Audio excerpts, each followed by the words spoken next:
आज हम लोग 3 डायमेंशनल ज्योमेट्री बोर्ड एग्जाम के पॉइंट ऑफ व्यू से इस तरह से देखेंगे कि उसका थ्योरेटिकल कंसेप्ट भी आपको क्लियर हो जाए और कॉम्पिटिटिव एग्जाम में भी आपको कोई परेशानी नहीं हो।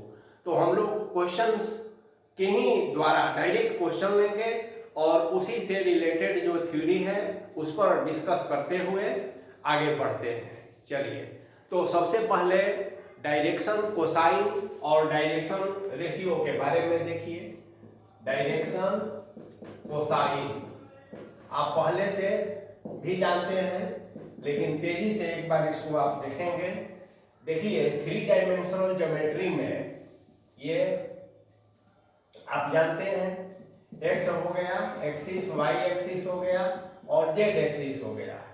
यदि मान लिया जाए कि यहाँ P कोई पॉइंट हो और O से P को हम मिला देते हैं, मान लिया जाए कि इसको कुछ भी R कहिए, तो यह P जो पॉइंट है तो O से P एक लाइन हुआ है ना। यह लाइन मान लिया जाए कि x एक्सिस के साथ अल्फा एंगल बना है, y एक्सिस के साथ बीटा और z एक्सिस के साथ गामा एंगल बना है।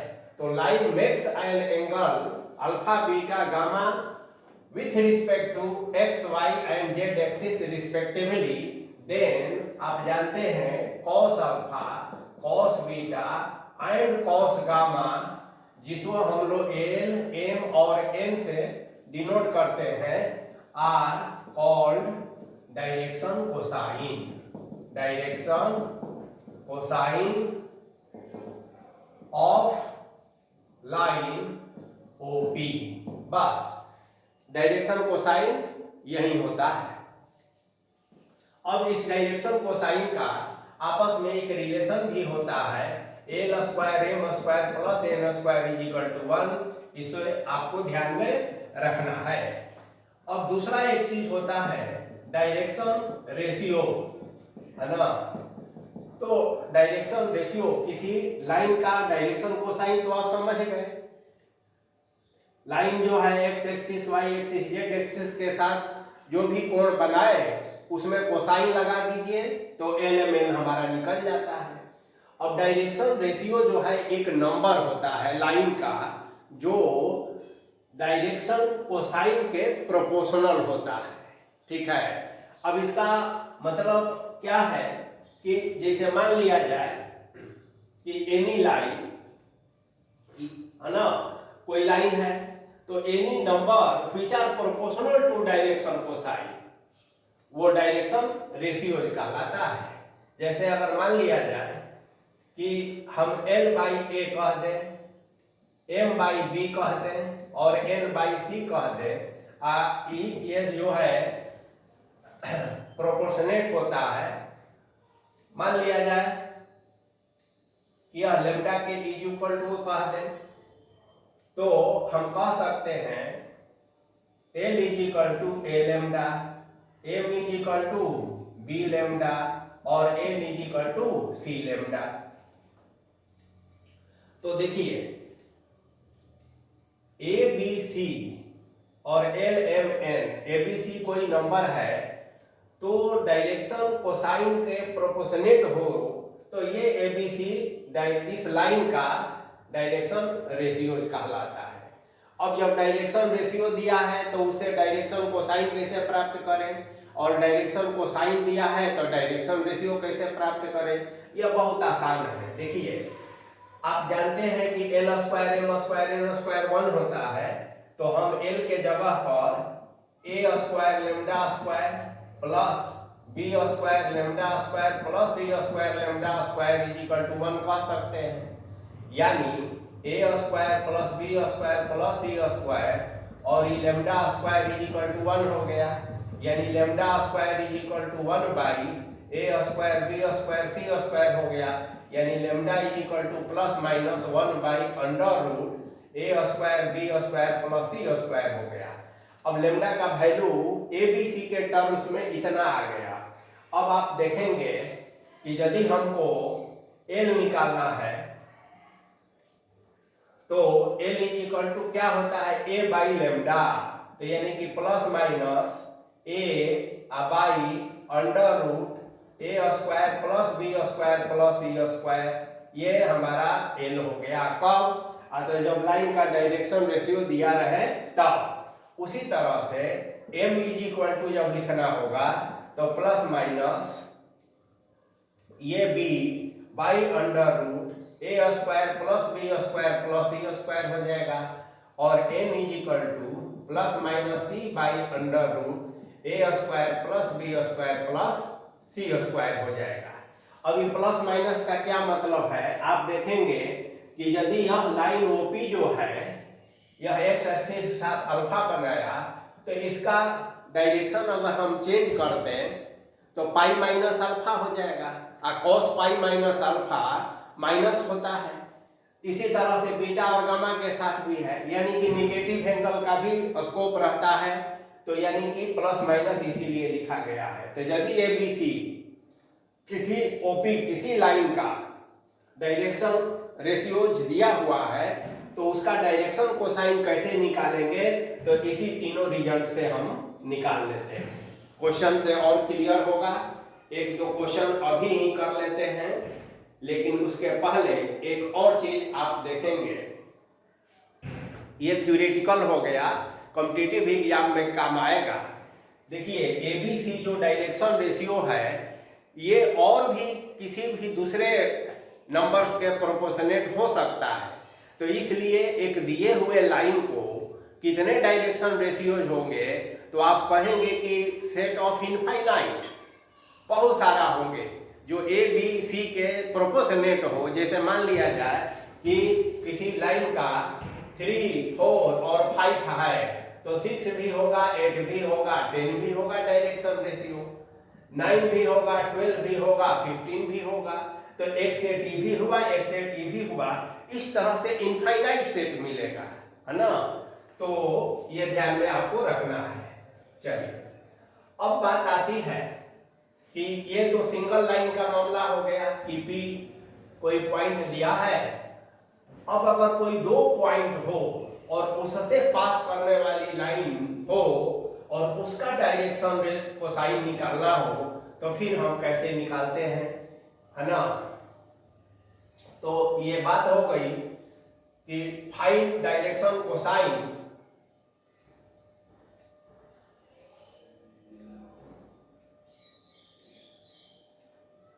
तो ये भी देख लीजिए तेजी से। तो उसका अगर मान लिया जाए कि P कोई पॉइंट है x1 y1 z1 और Q कोई दूसरा पॉइंट है x2 y2 z2, ये ग्राफ में ही आप ऐसे समझेंगे, P और Q इसमें कहीं कोई पॉइंट है, हम इसको केवल ऐसे फॉर्मूला बता दे रहे हैं।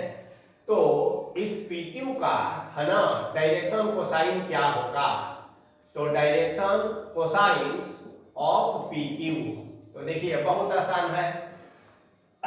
ये हो जाएगा L is equal to x2 minus x1 by modulus of PQ, है ना। ये मॉडुलस का मतलब जो है डिस्टेंस है ना, distance between P and Q। Mode इसलिए लगा देते हैं कि डिस्टेंस नेगेटिव नहीं होता है, इसीलिए यहाँ पर हम मॉडुलस लगाए। आप सीधे PQ भी समझ सकते हैं। तो L हो गया, M इज इक्वल टू क्या होगा, y2 minus y1 by PQ, और N इज इक्वल टू क्या होगा, तो Z2 minus Z1 by PQ, ऐसे। अब PQ कैसे पता चलेगा, ये तो पॉइंट का कोऑर्डिनेट दिया रहेगा, तो x2 माइनस x1 निकालना आसान है। PQ डिस्टेंस फार्मूला से आप जानते हैं, under root x2 minus x1 का whole square plus y2 minus y1 का होल स्क्वायर और z2 माइनस z1 का होल स्क्वायर। अब चूंकि ये सब पर होल स्क्वायर है, इसलिए नेगेटिव वैसे भी नहीं आएगा। तो यदि आप यहाँ मॉडुलस नहीं भी रखें तो भी कोई बात नहीं है, डिस्टेंस जो है ये पॉजिटिव होगा ही होगा। तो देखिए इसका अलग से निकाल लेंगे और L M N हम निकाल सकते हैं। तो ये हो गया कि 2 पॉइंट से पास होने वाले लाइन का डायरेक्शन कोसाइन क्या होगा। और एक बात को ध्यान रखना है, 2 पॉइंट से पास होने वाली है ना जो लाइन है उसका डायरेक्शन रेशियो क्या होगा यदि ये पूछा जाए तो देखिए x2 minus x1, y2 minus y1 और z2 माइनस z1 यही डायरेक्शन रेशियो कहलाएगा। अब जो है बोर्ड एग्जाम में MCQ 1 नंबर का,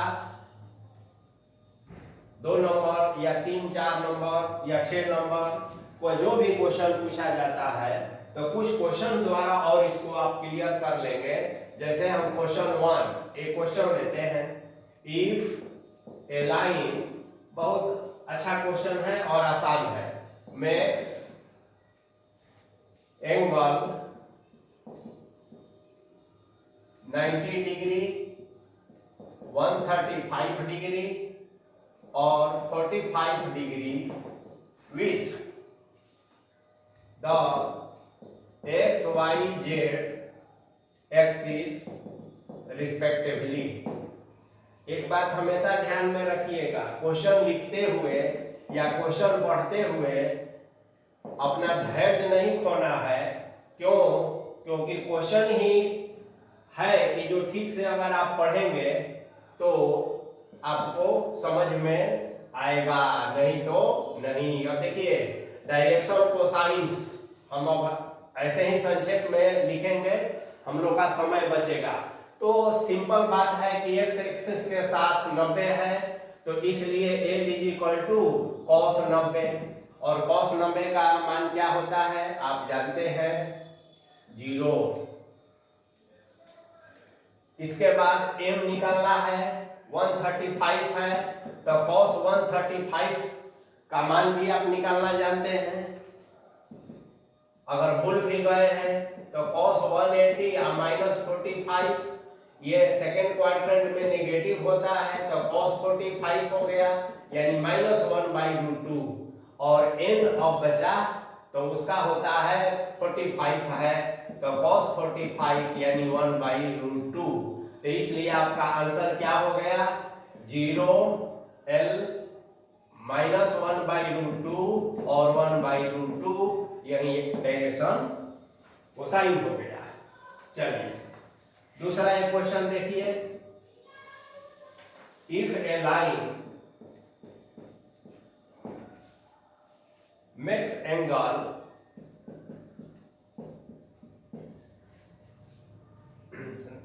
90 degree, 60 degree and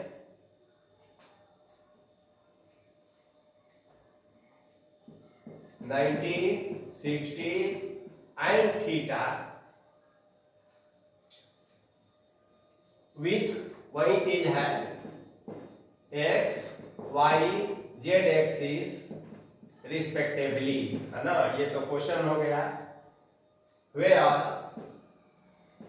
theta is acute, माने थीटा जो है एक्यूट है 90 डिग्री से कम है। आपसे क्वेश्चन है कि फाइंड थीटा, तो थीटा निकालें। तो देखिए बहुत सिंपल है, आप जानते हैं cos square alpha, cos square beta and cos square gamma, है ना। यानी L square M square N square = 1 होता है। अब यहाँ पर cos अल्फा के जगह पर 90 डिग्री का होल स्क्वायर, ये बीटा के जगह पर cos 60 का होल स्क्वायर और cos थीटा का होल स्क्वायर = 1। ये तो 0 ही हो गया। ये 60 का 1/2 होता है तो 1/4 हो गया और ये cos स्क्वायर थीटा = 1 हो गया। This implies that cos square theta = 1 - 1/4 हो गया यानी 3/4 हो गया। इसलिए थीटा = स्क्वायर है तो रूट cos थीटा = अब ये तो आप कर सकते हैं अपने से, cos थीटा = √3/2 हो गया और थीटा का मान आप जानते हैं कितना डिग्री होता है π/6 यानी 30 डिग्री। तो cos 30 डिग्री का मान कितना होता है आपको मालूम है तो इस तरह से ये क्वेश्चन हो गया। अब एक तीसरा क्वेश्चन देखिए।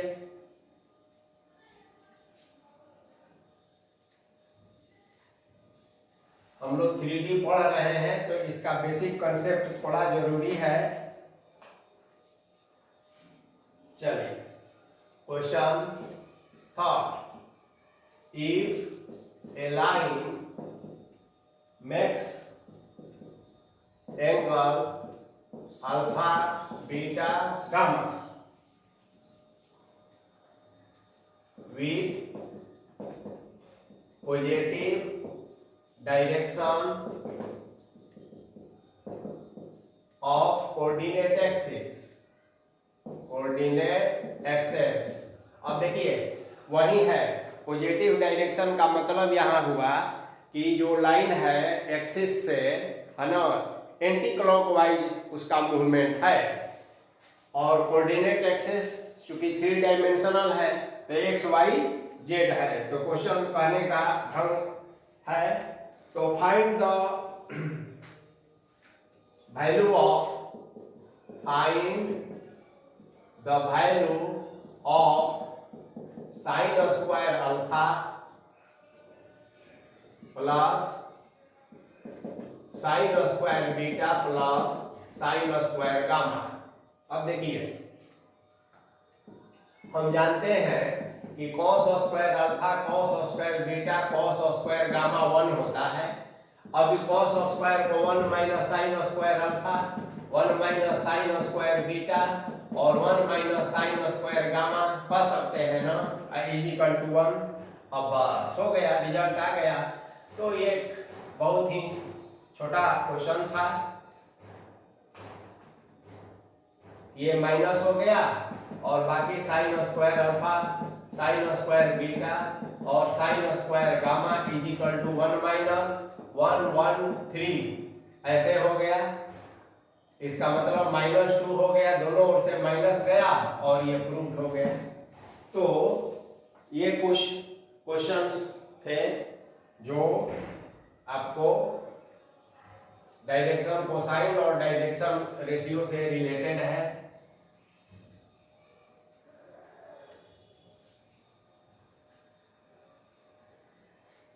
अब देखिए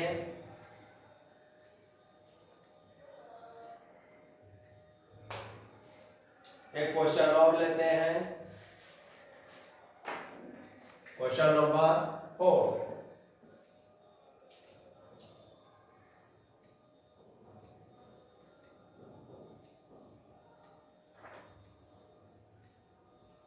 find direction cosines of a line which make equal angles with coordinate axis। देखिए बहुत आसान क्वेश्चन है। अब यहाँ क्या है कि इक्वल एंगल का मतलब alpha alpha alpha, x axis Y axis Z axis. अब इसका मतलब है कि cos स्क्वायर अल्फा होगा, cos स्क्वायर अल्फा होगा और cos square alpha is equal to 1 होता है। इसका मतलब 3 cos स्क्वायर अल्फा 1 होता है और इसका मतलब cos alpha is equal to 1 by ये √3 होता है। और आपको निकालना क्या है कि प्लस माइनस दोनों हो जाएगा यहाँ। तो आपको निकालना क्या है, आपको निकालना है एल एम एन। तो सब तो cos अल्फा होगा तो एल भी, तो आप कहेंगे 1 बाई √3 1 बाई √3 1 बाई √3, या कहेंगे -1 बाई √3 -1 बाई √3 और -1 बाई √3। यही आपका आंसर हो गया। तो कोई लाइन हो जो एक्सेस के साथ इक्वल एंगल बनाती हो तो उस लाइन का डायरेक्शन कोसाइन या तो ये होगा या ये होगा। और एमसीक्यू में कंपटीशन में मोर देन 1 ऑप्शन का भी क्वेश्चन रहता है, इसलिए इसका कंसेप्ट जरूरी है। अब क्वेश्चन नंबर 5 देखिए, so that 2 3 4 A, फिर B -1 -2 1 और फिर C 5 8 7 आर कॉलिनियर। अब देखिए वेक्टर में तो कॉलिनियरिटी का आप पढ़े ही है 2-3 मेथड। अभी 3 डायमेंशनल में पॉइंट्स 3 को दिया हुआ है तो कॉलिनियर दिखाएंगे कैसे। तो सबसे अभी डायरेक्शन कोसाइन और आप रेशियो पढ़ रहे हैं तो इसी के माध्यम से इसको हम दिखा लेंगे। ए बी सी नहीं भी दिया है तो अपने से सुविधा के लिए हम ए बी सी पॉइंट को मान लेते हैं। अब आप जानते हैं direction ratios of A B आप निकाल लीजिए। अब आप कहेंगे कि कैसे निकालेंगे, तो इसका फॉर्मूला बताए हैं ना कि 2 पॉइंट से पास करने वाली लाइन का डायरेक्शन रेशियो निकालने का और डायरेक्शन कोसाइन निकालने का। तो यहाँ तो डायरेक्शन रेशियो ही है। तो देखिए -1 -2 -3 और 1 -4 दैट इज का हो गया तो -3 हो गया, -5 हो गया और फिर -3 हो गया। तो ये आपका डायरेक्शन निकल गया। उसी तरह से डायरेक्शन रेशियोज ऑफ AC निकाल लीजिए। तो AC देखिए कहाँ है, C यहाँ है, तो ये 5 - 2 कह दीजिए, 8 - 3 कह दीजिए, 7 - 4 कह दीजिए, दैट इज 3 5 और 3 कह दीजिए। तो दोनों का AB और AC का डायरेक्शन रेशियो आप निकाल दिए। अब देखिए क्या होता है कि अगर आप ध्यान देंगे इसमें और इसमें तो क्या अंतर है, तो केवल माइनस प्लस का अंतर है। और आप जानते हैं ना कि डायरेक्शन रेशियो जो है प्रोपोर्शनेट जब होता है तो 2 ही 3 स्थिति आपको एराइज होती है। अगर किसी भी 2 लाइन का डायरेक्शन रेशियो प्रोपोर्शनेट हो तो या तो वो लाइन पैरेलल होगी या वो कोइंसिडेंट होगी, माने एक लाइन दूसरे लाइन पर होगी, है ना। तो या फिर वो कोलिनियर होगी। ये 3 केस होता है। अब चूंकि ए जो पॉइंट है यह दोनों ही लाइन पर है इसलिए यहाँ ये कोलिनियर होगी। तो आप ऐसे ही कह देंगे।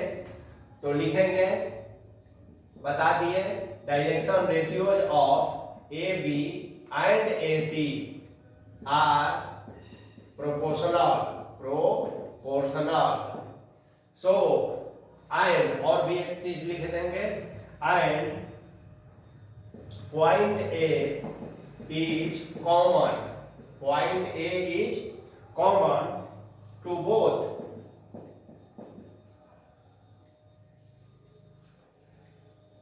hence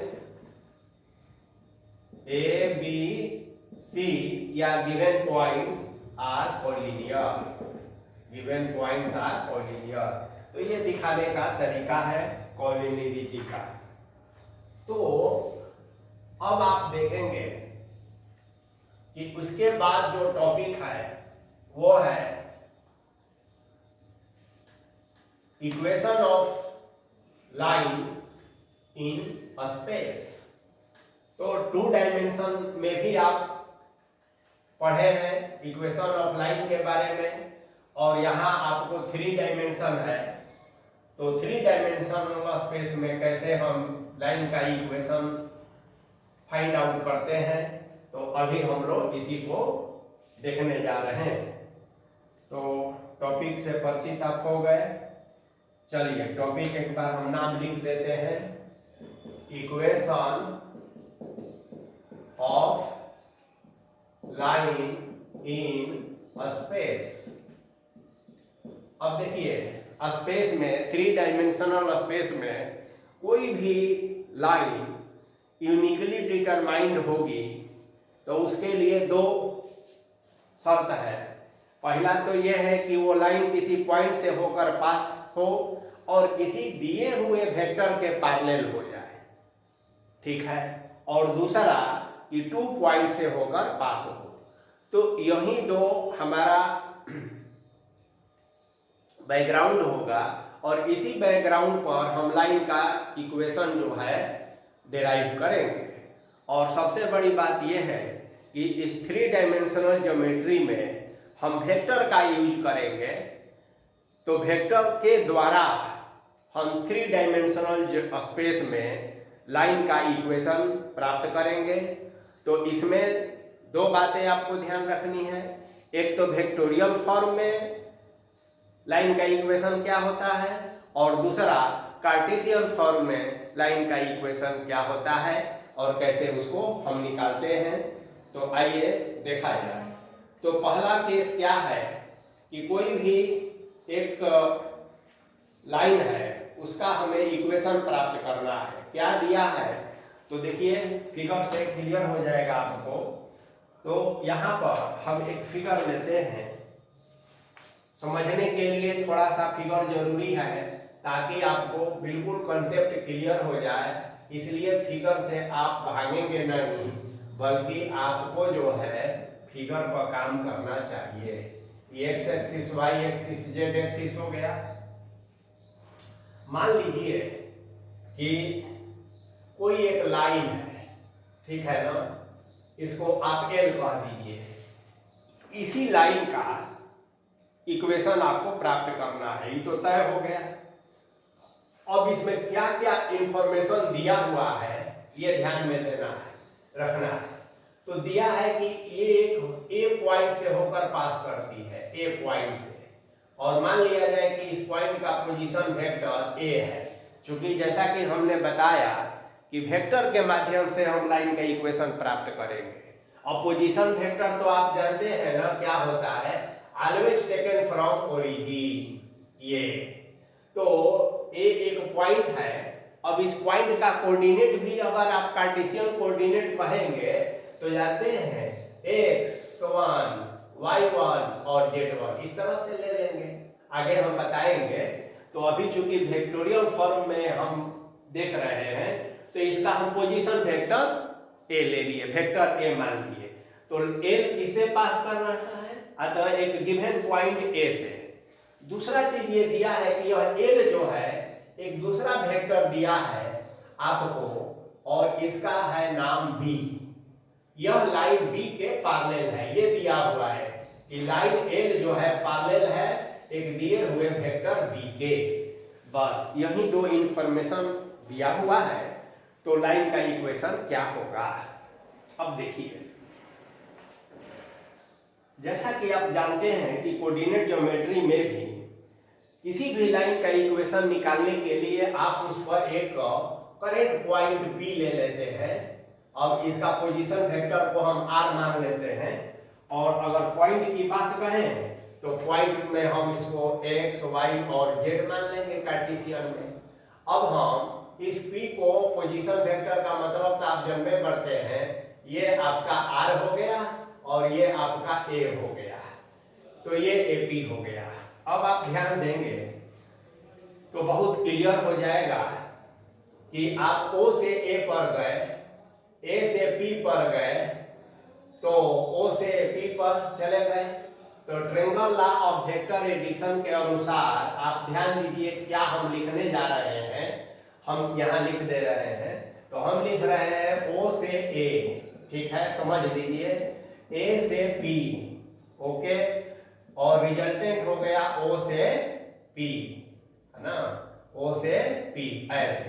तो इसका मतलब ये हुआ कि A से P जो है, ठीक है, तो OP माइनस OA हो गया ऐसे,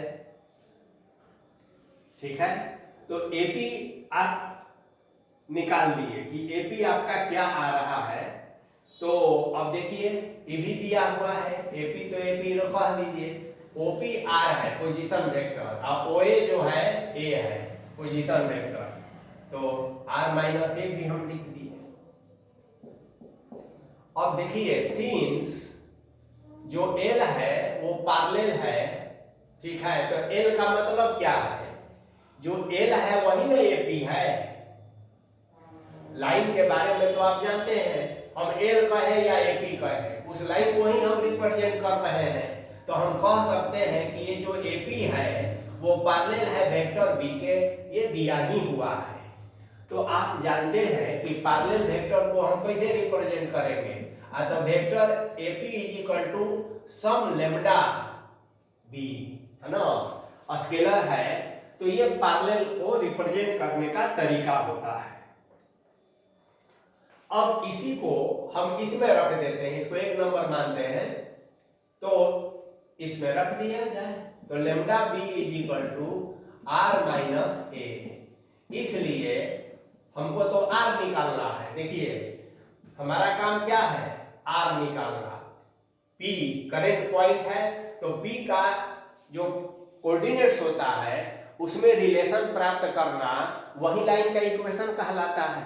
ये 2D में भी आप जानते हैं। तो आर इज इक्वल टू तब लिखेंगे vector a plus lambda b, और यही जो है लाइन का इक्वेशन हो गया वेक्टोरियल फॉर्म में, equation of line in vectorial form. अब याद रहे ये बी दिया रहेगा और ए भी दिया रहेगा, तो इसी फॉर्मेट में आपको लाइन का इक्वेशन निकालना है। अब बात आती है कि इस वेक्टोरियल फॉर्म से कार्टेशियन फॉर्म में हम कैसे निकालेंगे। तो आइए इसको भी देखें, बहुत आसान है।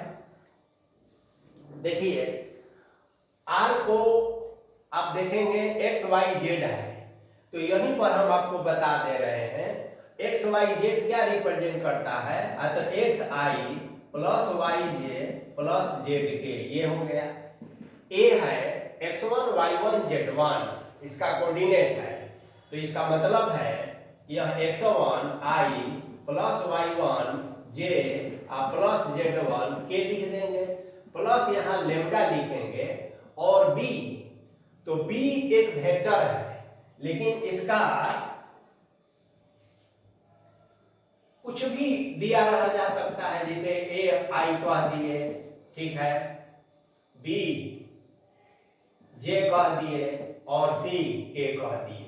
मान लिया जाए कि बी एक वेक्टर है, तो उसको हम इस तरह से रिप्रेजेंट कर सकते हैं। आप एबीसी के जगह पर कुछ दूसरा भी कह सकते हैं, उसे कोई फर्क नहीं पड़ेगा। चलिए, तो ये दिया रहेगा हमेशा। तो यहां हम क्या लिख दिए लेम्डा के साथ, तो लेम्डा के साथ हमने लिखा कि ए आई प्लस बी जे प्लस सी के। अब देखिए पूरा ये वेक्टोरियल फॉर्म का जो इक्वेशन है, आप इसको अब कार्टेशियन में बदल चुके हैं।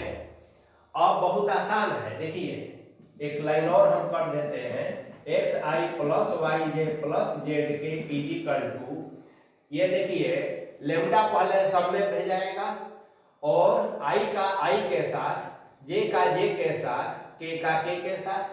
वेक्टर एडिशन तो आप जानबे करते हैं, तो हम डायरेक्ट अगर कहें तो इसको क्या लिख सकते हैं, तो x1 प्लस लेम्डा ए आई, फिर y1 प्लस लेम्डा बी, है ना, जे, फिर z1 प्लस लेम्डा सी और के, ऐसा लिख सकते हैं।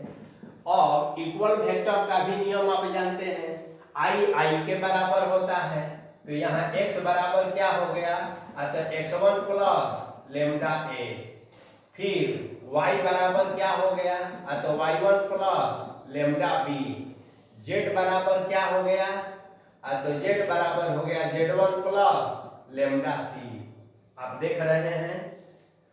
अब आप इस तीनों से x1, y1 और z1 का भी वैल्यू निकाल सकते हैं, और अभी बहुत आसान है, ये तीनों आपस में इक्वल भी हो जाएंगे।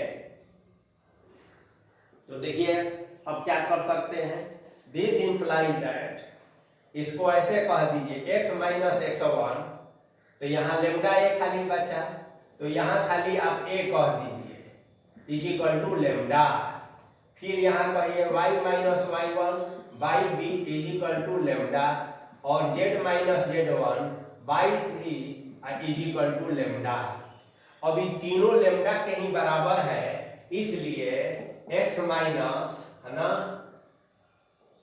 x minus x1 by a, y minus y1 by b, z minus z1 by c, this is the required equation of line in Cartesian form। Cartesian form। तो लाइन का इक्वेशन आपने देखा कि वेक्टोरियल फॉर्म में ये और Cartesian form में ये होता है। अब आपको ध्यान में रखना है, यह ABC नीचे वाला डायरेक्शन रेशियो कहलाता है। जो आपको एक वेक्टर दिया रहेगा उसका IJK का कोफिशिएंट होता है। x1 y1 z1 जो है, ठीक है ना, ये एक दिए हुए पॉइंट का, है ना, पोजीशन वेक्टर को रिप्रेजेंट करता है, यानी कि ए को रिप्रेजेंट करता है। तो कार्टेशियन से वेक्टर और वेक्टर से कार्टेशियन को आप डायरेक्ट देख कर भी आप लिख सकते हैं। तो इसका प्रैक्टिस जो है आपको करना है, और प्रॉब्लम सॉल्व करते हुए ये प्रैक्टिस हो जाता है। चलिए, तो ये हो गया हम लोगों का equation of line in a space. जब लाइन एक दिए हुए पॉइंट से पास करे तथा एक दिए हुए वेक्टर के पैरेलल हो। अब देखिए तब क्या हो, उसको भी अभी ही सीख लेंगे हम लोग। अब एक दूसरा फिगर से हम लोग देखेंगे कि तब क्या हो कि कोई लाइन दो पॉइंट दिए हुए पॉइंट से पास करे। तो फिर से एक बार एक फिगर लेंगे, फिर से इसको ऐसे कहेंगे, ये x हो गया, y हो गया और यह z हो गया। अब मान लिया जाए कि एक लाइन हम ऐसे लेते हैं L।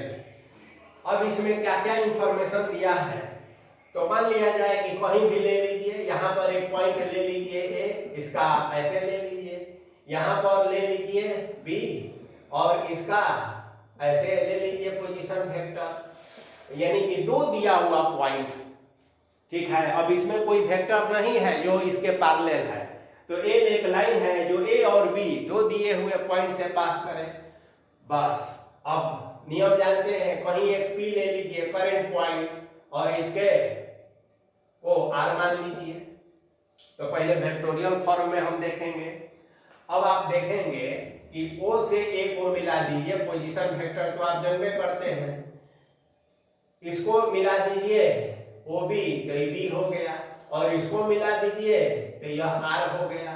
अब आप देखिए मामला कैसे चलता है, आपको ऐसे देखना है, O से आप A पर आ गए, ओके, फिर A से आप B पर चले गए, ओके, और इक्वल टू आप OB पर चले गए, ठीक है ना। तो कई तरह का इसमें ट्रायंगल लॉ वेक्टर एडिशन का यूज करके, तो यदि AB हम कहें तो इसका मतलब है कि OB माइनस OA हो गया, यानी कि यदि हम AB की बात कहें तो B माइनस A हो गया। तो एक इंफॉर्मेशन तो हमें ऐसा मिल गया।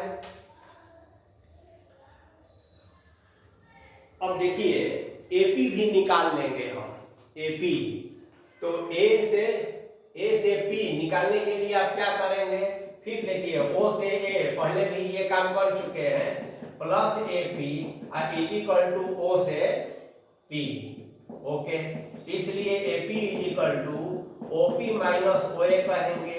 OP तो R है और OA A है, तो चलिए AP भी निकल गया। अब आप देखेंगे क्या कि जो AB है और जो AP है, ये दोनों लाइन तो कोलिनियर है कि नहीं है, तो आप कहेंगे कि since AP and AB are collinear. अब कोलिनियर होने के चलते आप जानते हैं कि स्केलर मल्टीप्लाई हो जाता है, तो हम कह सकते हैं कि AP is equal to lambda a b, या a b is equal to lambda a, ये लेमडा स्केलर है, एक से बड़ा एक से छोटा कुछ भी हो सकता है, इसलिए इसमें कोई कंफ्यूजन नहीं रहना चाहिए। अब देखिए एपी आ गया है आपका आर माइनस ए, यहां लेमडा है ए बी माइनस ए, ऐसा आपको तो आर ना चाहिए खाली, इसलिए r is equal to a plus lambda b minus a. यही जो है आपका जब लाइन 2 पॉइंट से होकर पास हो तो इसका इक्वेशन ये हो जाता है। तो पहले वाला जो इक्वेशन आया था उसमें और इसमें थोड़ा सा का फर्क है, आर और वेक्टर ए तो था ही, यहाँ पर लेमडा भी था, वहां केवल बी था, और यहाँ बी माइनस ए हो जाएगा, बी माइनस ए हो जाएगा, बस इतना ध्यान में रखना है। अब अगर इसको कार्टेशियन में बदले तो मान लिया जाए कि x1 y1 z1, ये x2 y2 z2 और ये x y z, जैसे वहां आप किए थे उसी तरह से यहाँ भी अगर आप मान सब रख देंगे कि यहाँ पर क्या रखेंगे जी, तो xi plus yj plus zk is equal to a, तो x1i plus y1j plus z1k plus lambda, और ध्यान रहे b माइनस a है तो पहले b लिखेंगे, x2y plus y2j plus z2k minus, फिर a1 को लिखेंगे x1i plus y1j plus z1k, ऐसा इसमें से घटा देंगे, लेमडा से गुना करेंगे, फिर जोड़ेंगे, फिर उसी तरह से आई जे के कोफिशिएंट को इक्वेट करेंगे, इसमें तो आपको मास्टरी हो गया है।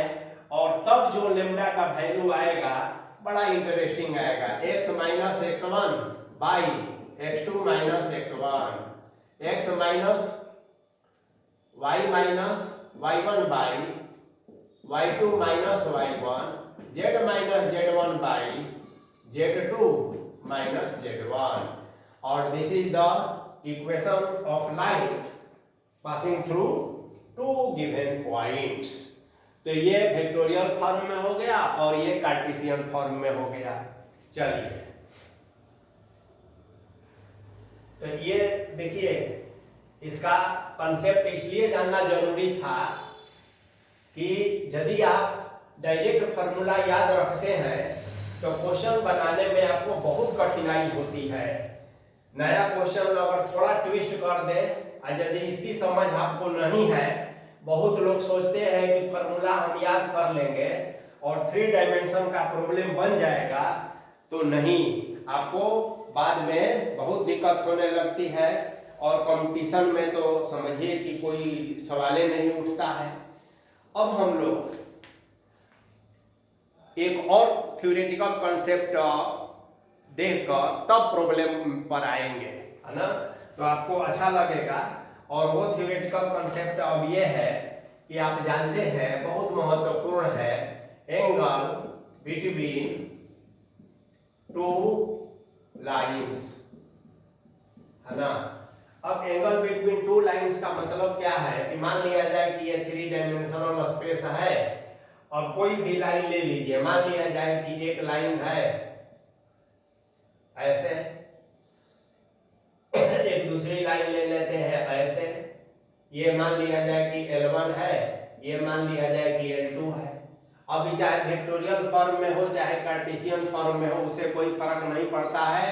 अब दोनों के बीच का एंगल अगर थीटा हो, ये ध्यान में रखना है, ये दोनों ही लाइन ओरिजिन से होकर पास कर रही है, पहली बात। अब अगर तब क्या होगा कि जब दो दिया हुआ लाइन ओरिजिन से होकर पास नहीं करे, तो उसके लिए भी अलग से कुछ नहीं करना है, यही फार्मूला अप्लाई होगा, वो पैरेलल वाला कंसेप्ट पर उसको लेकर और यही फार्मूला अप्लाई करके उसको भी बना सकते हैं, लेकिन आपको हमेशा इसी से क्वेश्चन पूछा जाएगा। तो अब इसमें आपको ज़्यादा हम नहीं उलझाएंगे। जब L1 है तो उसका कुछ डायरेक्शन रेशियो तो होगा ही होगा, तो मान लिया जाए कि डायरेक्शन रेशियोज ऑफ L1 तो A1 B1 और C1 है ना, और डायरेक्शन रेशियोज ऑफ L2 तो A2 B2 और C2, समझ गए। डायरेक्शन रेशियो लेके बनाइए या चाहे डायरेक्शन कोसाइन लेकर बनाइए, कोई बात नहीं है। अगर दोनों के बीच थीटा हो तो जानते हैं बहुत आसान है, cos theta is equal to, है ना। और ये हम बता रहे हैं कार्टेशियन फॉर्म में कि जब लाइन का इक्वेशन किस फॉर्म में हो तो ऐसा हो। देखिए x minus x1 by A1 is equal to y minus y1 by B1 z minus z1 by C1। फिर दूसरा x minus x2 by A2 y minus y2 by B2 z minus z2 by C2। अब समझ गए ना, यह L1 के लिए हो गया और यह L2 के लिए हो गया। अब L1 का डायरेक्शन रेशियो ये हुआ, L2 का डायरेक्शन रेशियो ये हुआ, x1 y1 ये तो पॉइंट आप जानबे करते हैं।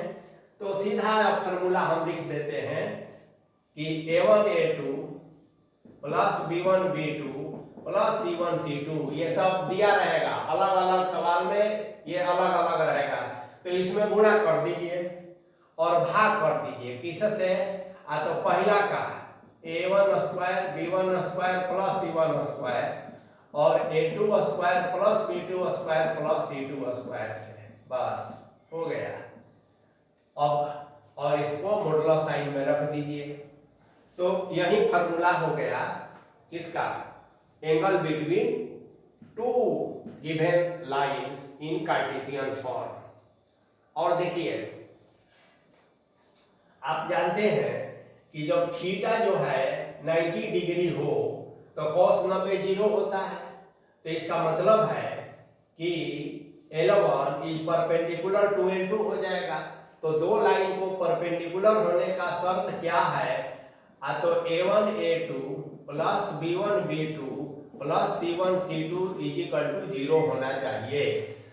तो अगर किसी दो लाइन को परपेंडिकुलर दिखाने के लिए क्वेश्चन आता है, दिया रहता है कि show that this and this line mutually perpendicular, तो बस A1 A2 B1 B2 C1 C2 निकाल लीजिए। यदि 0 आ गया तो परपेंडिकुलर है, तो दोनों तरफ से है, परपेंडिकुलर है तो ये 0 होगा और ये 0 है तो परपेंडिकुलर होगा, ठीक है।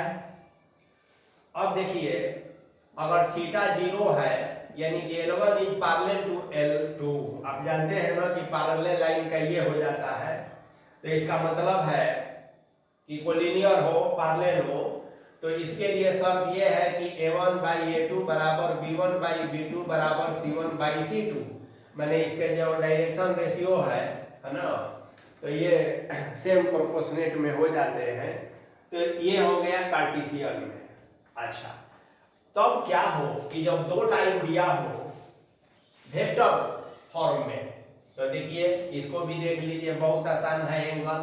अगर R कोई लाइन है, यहाँ A1 है प्लस यहाँ लेमडा है और यहाँ B1 है ना, फिर R एक दूसरा है, यहाँ A2 है, लेमडा है, B2 है ना, ये एक नंबर हुआ, ये दो नंबर हुआ। आप जानते हैं ना ये वाला इसी का रिप्रेजेंटेशन है, ये वाला इसी का रिप्रेजेंटेशन है, यानी यहाँ भी दो लाइन है और दोनों के बीच में एंगल अगर थीटा हो, ठीक है, तो cos theta is equal to, बहुत अच्छा है, A1 A2 से यहाँ कोई मतलब नहीं है, सीधा आप कहेंगे B1 B2 डॉट और बाई, ठीक है, modulus of B1 modulus of B2 हो गया। यही जो है मैंने ये जो वेक्टर दिया रहेगा B1 B2, इसी का डॉट प्रोडक्ट निकाल लेंगे, उसका मॉडुलस, और इसका B1 का मॉडुलस इंटू B2 का मॉडुलस। तो प्रॉब्लम से और आपको क्लियर हो जाएगा। तो ये हो गया एंगल बिटवीन लाइंस। अब हम आते हैं कुछ प्रॉब्लम्स, ठीक है ना। तो अभी इसके आधार पर जितना अभी हम लोग थ्योरी देखे हैं अब इसके बाद थ्योरेटिकल में एक ही टॉपिक आपको बच रहा है और वो बच रहा है शॉर्टेस्ट डिस्टेंस। तो उस पर हम चर्चा करेंगे, लेकिन पहले अब हम लोग कुछ प्रॉब्लम सॉल्व कर लें ताकि इस पर आपकी पकड़ बढ़िया बन जाए। तो अब हम लोग आ गए प्रॉब्लम पर। अगर आप लोग थक गए हैं तो प्रॉब्लम लिखने में तो समय हमको लगता ही है, तो उसमें आप लोग थोड़ा रिलैक्स हो सकते हैं। और अब आइए हम क्वेश्चन लेते हैं। क्वेश्चन अब नंबरिंग चाहे जो हो, वहां हम लोग जितना किए थे, फिर से क्वेश्चन नंबर 1 पर हम आ गए इस टॉपिक के, और कह रहे हैं कि फाइंड, क्वेश्चन है vector equation of a line which passes through the points 3, 4, -7 and 1, -1, 6। बस ये क्वेश्चन है। अब देखिए कैसे इसको बनाते हैं। आपको मालूम है ना कि 2 पॉइंट से पास होने वाला वेक्टर का आपको तो याद रखना पड़ेगा, लैम्डा b माइनस a हो गया। अभी पॉइंट में दिया है तो आप जानते हैं यह a का है और यह b का है। तो यदि a बराबर आप लिखेंगे, अब डायरेक्ट हम लिख देते हैं, तो r को r लिखिए, a को लिखिएगा आप 3i plus 4j minus 7k हो गया a प्लस लैम्डा लिख दीजिए और यहां पर लिख दीजिए b माइनस a। तो देखिए 1 में से 3 को घटा दीजिए तो -2i हो गया, यहाँ पर हम डायरेक्ट कर दिए। इसके बाद -1 में से -4 घटाइए तो -5j हो गया, 6 में से -7 तो माइनस प्लस और 13 है ना k हो गया, और यही आपका आंसर हो गया आंसर। तो इस तरह से आप बनाएंगे। अब एक दूसरा question, question number 2, the equation of a line are 5x - 3 is equal to 15y plus इतना is equal to 3 - 10z। Find the direction cosine of the line. Find the direction cosines of line. अब देखिए बहुत अच्छा question है, छोटा question है, तो इसमें आप देखेंगे कि आपका तो पूरा कॉन्सेप्ट गड़बड़ा गया। कह रहा है कि ये लाइन का इक्वेशन ऐसे दिया है, आप ऐसा वाला तो पढ़े नहीं है, तो इसको हम लोग रीराइट करेंगे अपने बुद्धि से। और बुद्धि के लिए आपके पास ये वाला चीज तो है ना, y - y1/b = z - z1/c। Line का इक्वेशन कार्टेशियन फॉर्म में यही होता है, तो इसका ध्यान रखना होगा, ठीक है। तो दिमाग लगाना होगा, और दिमाग तो सबके पास होता है। हाँ, किसी का एक्टिव नहीं होता है और एक्टिवेट नहीं होता है मान लीजिए, या डेवलप नहीं होता है, तो वो अपने कारण से नहीं होता है। आप अच्छा खान पान रखिए, शुद्ध और सात्विक खाना खाइए, पिज़्ज़ा बर्गर नहीं खाइए, है ना, और पौष्टिकता से भरपूर खाना खाइए, घर वाला खाना खाइए, तो दिमाग सही काम करेगा, एक्टिव होगा, डेवलप होगा, और तब आप इन चीज़ों को जल्दी से को रिलेट कर सकते हैं। देखिए इसी स्टैंडर्ड फॉर्म में हमको इसको लिखना है, तो यहाँ तो 5x हो गया, ठीक है ना। अब खाली हमको क्या चाहिए, हमको चाहिए खाली x स्टैंडर्ड फॉर्म में लिखने के लिए, तो कोई बात नहीं है, यहाँ 5 को हम कॉमन ले लिए, x माइनस 3/5 तो ऐसा लिख सकते हैं ना, बिल्कुल लिख सकते हैं। यहाँ 15 हटाना है, 15 को कॉमन लिए तो y प्लस 7/15 लिख सकते हैं, बिल्कुल लिख सकते हैं। अब देखिए, एक तो z को प्लस रखना है, i माइनस है, और उसमें भी 10 भी है, तो कोई बात नहीं है, -10 इसमें से बाहर करेंगे तो यहाँ z हो जाएगा और यहाँ -3/10 हो जाएगा। ऐसा कर दिए हम। आप देखेंगे कि फिर से आपको वही रिजल्ट मिलेगा जब आप काम करेंगे ना, तो देखिए -10z और माइनस माइनस प्लस 3/10 कैंसिल, तो 3 उतना का उतना रह गया।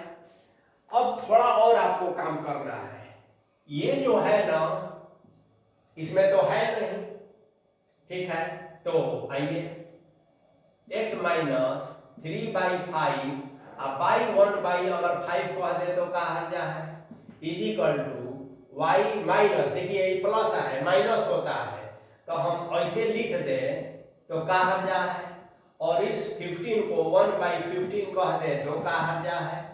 अब आइए, ये माइनस तो ठीक है और इसको हम -1/10 कह दे तो क्या हर्जा है।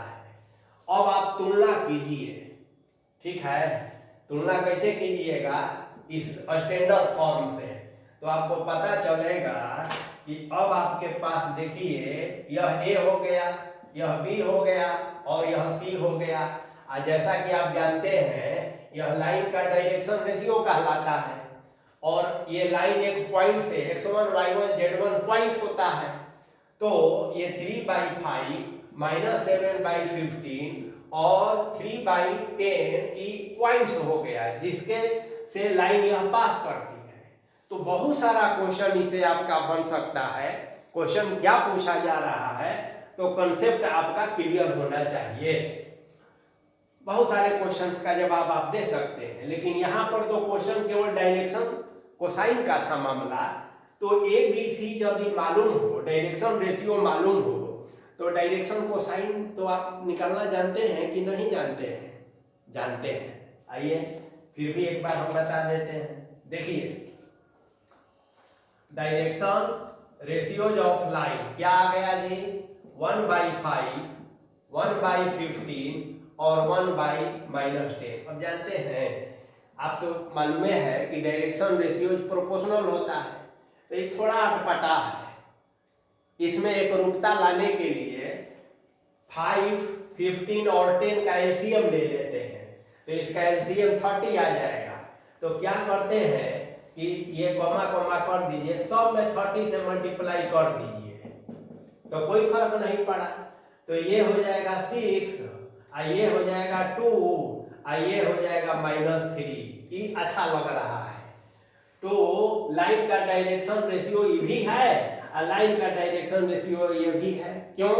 क्योंकि डायरेक्शन जो रेशियोज होते हैं वो है ना प्रोपोर्शनल होते हैं, तो और इनफाइनाइट सेट मिल जाता है, तो एक सेट ये मिल गया, तो ये अच्छा वाला है। इसी को लेकर हम आगे बढ़ते हैं। चलिए, तो हमारा a बराबर मिला 6, b बराबर मिला 2 और c बराबर मिला 3।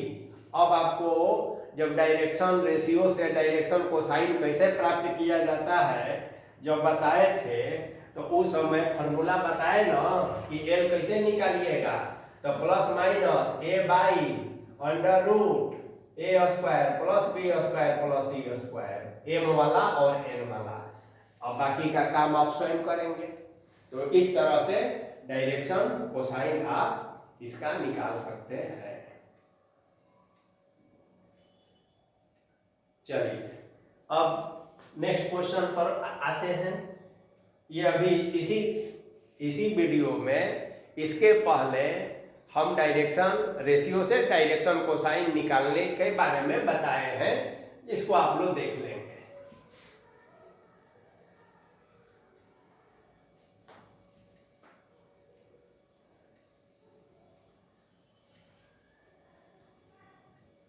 अब एक दूसरा प्रॉब्लम लेंगे। तो अगर आप लोग ध्यान से इसको देखेंगे तो 3 डायमेंशन ज्योमेट्री पर आपकी बहुत ही जबरदस्त पकड़ हो जाएगी, न सिर्फ बोर्ड एग्जाम के लिए बल्कि आगे के लिए भी। चलिए एक क्वेश्चन हम लेते हैं, question number 3। If the Cartesian equation of a line is दिया हुआ है 3 - x by 5 is equal to y plus 4 by 7 is equal to 2z minus 6 by 4. Write the vector equation of the line. Write the vector equation of line. तो बहुत simple है, समझना है। क्या दिया है? लाइन का इक्वेशन, लेकिन स्टैंडर्ड फॉर्म में नहीं है, तो पहले स्टैंडर्ड फॉर्म में लगाएंगे। तो देखिए यहाँ माइनस कह दिए, x - 3 कह दिए, y 5 कह दिए, यहाँ y -4 कह के 7 कह दिए, यहाँ 2 z - 6 by 2 y 4 कह दिए। अब एक बार और ध्यान से करेंगे तो x - 3 by -5 नीचे ला दिए, ये तो स्टैंडर्ड में है, ये है, कोई बात नहीं है। अब ये जो है 2 नीचे आएगा, ठीक है, तो ये हो गया z -3 by 2 हो गया। तो पहले लाइन को हम स्टैंडर्ड फॉर्म में बदल देंगे। अब मान लिया जाए कि इसको लेमडा कह दीजिए से, तो जानते हैं इतना बराबर अगर लेमडा है तो डायरेक्ट हम कह दें -5 लेमडा +3 हो गया x, y कह दें 7 लेमडा तो 7 लेमडा हो गया, e -4 हो गया, z भी कह दें, देखिए इतना बराबर लेमडा है तो 2 लेमडा i -3 उधर चला गया, तो 2 लेमडा +3। तो x y z का मान इन टर्म्स ऑफ लेमडा आप निकाल लीजिए, ठीक है। अब आप एक वेक्टर लेते हैं, तो देखिए पॉइंट कौन है, 3 - 4 3, तो ये 3i हो गया कि नहीं, बोलिए। उसके बाद -4j हो गया कि नहीं, और उसके बाद +3k हो गया कि नहीं। अब आइए b एक दूसरा वेक्टर ले लीजिए, तो ये नीचे वाला देखिए ध्यान से, तो -5i इसको कहेंगे, यहाँ 7j हो गया और यहाँ 2k हो गया। आपको तो याद होगा यह पैरेलल वाला वेक्टर था और ये दिए हुए पॉइंट का पोजीशन वेक्टर था, तब ना आप वेक्टोरियल फॉर्म बनाते थे, तो a और b आपका निकल गया। अब आप वेक्टोरियल फॉर्म का इक्वेशन क्या होता है जी, तो vector a plus lambda vector b होता है। आप बम हो गए, a का मान रख दीजिए 3i - 4j + 3k और लेमडा हो गया और -5i + 7j + 2k, यही आपका आंसर हो गया। तो कार्टेशियन से वेक्टर, अब वेक्टर से फिर कार्टेशियन भी बना सकते हैं, तो इसका प्रैक्टिस आपको करना है। तो यह प्रॉब्लम इस तरह का था।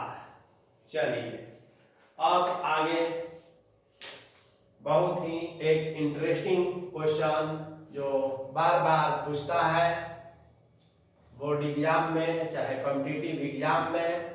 तो अभी तो बोर्ड की चिंता है आपको, लेकिन आजकल तो बोर्ड और कंपटीशन दोनों साथ साथ चल रहा है, इसलिए कोई बंटवारा नहीं। ऐसा पढ़ना कि एग्जाम चाहे जो भी हो, हमारा इतना प्रैक्टिस हो, इतना कंसेप्ट क्लियर हो कि हम किसी में भी खप जाए। क्वेश्चन नंबर 4, सो दैट, और देखिए क्वेश्चन नंबर जो है, नंबरिंग आप लोग याद रखिएगा, नंबर से उतना महत्व नहीं है, क्वेश्चन से महत्व है। सो दैट द लाइन्स, और लाइन्स दिया हुआ है, लिख देते हैं, x plus 1/3 is equal to y plus 3/5 is equal to z plus 5/7, और दूसरा है x माइनस 2/1 y माइनस 4/3 और z माइनस 6/5। और क्वेश्चन क्या है, आर इंटरसेक्ट, क्वेश्चन है are intersect, also find, question में also find point of intersection. अब देखिए क्वेश्चन यही है, सबसे पहले हम देखते हैं कि लाइन स्टैंडर्ड फॉर्म में है या नहीं।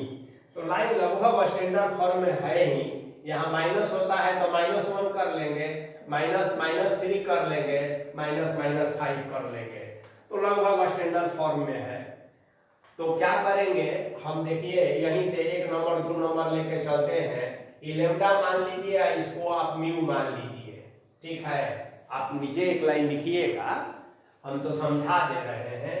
अब जैसे कि आप जानते हैं x is equal to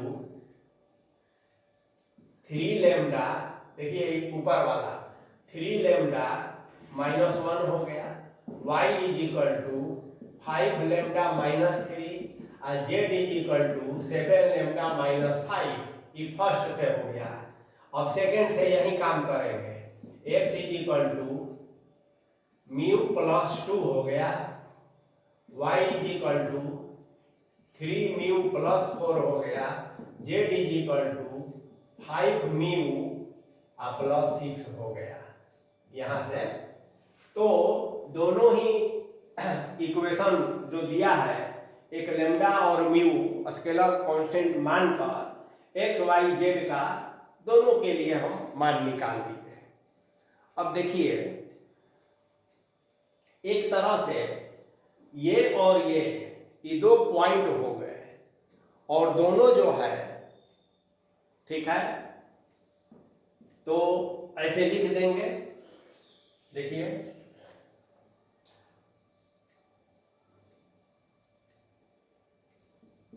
any point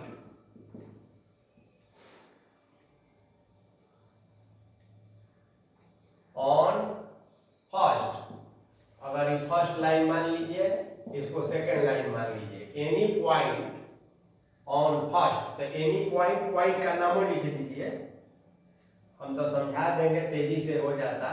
लेकिन देखिए एनी पॉइंट, और पॉइंट का क्या क्या आया, 3 लेम्डा -1, 5 लेम्डा -3 और 7 lambda -5 lie on first and any point, ना दूसरा वाला लिख दीजिए, mu plus lambda and mu plus 2, 3 mu plus 4 और 5 म्यू प्लस 6 लाई ऑन 2। अब कह रहा है कि इंटरसेक्ट होने के लिए क्या होना चाहिए, तो देखिए to intersect